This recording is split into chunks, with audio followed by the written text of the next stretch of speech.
নমস্কাৰ বন্ধু বান্ধৱীসকল, স্বাগতম জনাইছোঁ মোৰ অন্য এটা নতুন ভিডিঅ'লৈ। বন্ধু বান্ধৱীসকল, একে বাইকত চলি পলি লৈ মানে ফুটবল খেলা চাবলৈ যাবলৈ ওলাইছোঁ। যিহেতু বৰজলি ঘৰাপুতা প্ৰগতি ক্লাবৰ সৌজন্যত আজি অনুষ্ঠিত কৰা হ'ব ফাইনেল খেল, ফুটবল খেল, জছৰ খেল। গতিকে একদম জছতে একে চলি পলি লৈ একদম খেলা চাবলৈ যাম।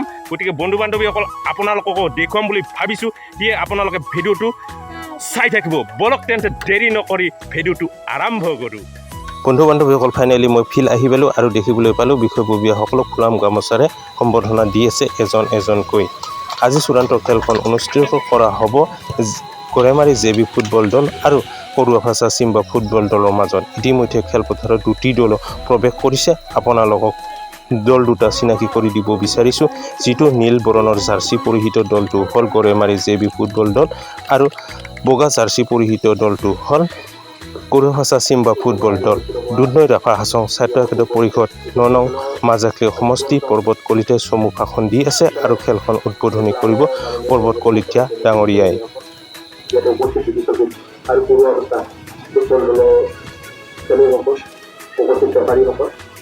আমাৰ মাজত বিভিন্ন ধৰণৰ আৰ্থিক সৃষ্টি কৰি প্ৰক্ৰিয়া কৰে আৰু শিশুৰ মাজেৰে আমাৰ মাজত সমন্বয় সৃষ্টি হয় আৰু সদায় এনেদৰে একেলগে থাকিবলৈ আগবাঢ়ি যাব লাগিব। আমি মই আজি চূড়ান্ত খেলত উপস্থিত হ'ব ওলাইছোঁ। পৰা প্ৰগতি ক্লাবৰ যি খেল ইয়াতে অনুষ্ঠিত হ'ব আমন্ত্ৰণ জনালোঁ।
বন্ধু বান্ধৱীসকল, আজি চূড়ান্ত খেলখনত প্ৰথম জয়লাভ কৰে গড়েমাৰী জেবি ফুটবল দল।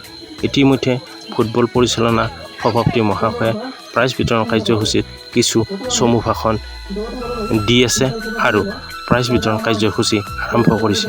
এইজন হ'ল শ্ৰেষ্ঠ গলৰক্ষক।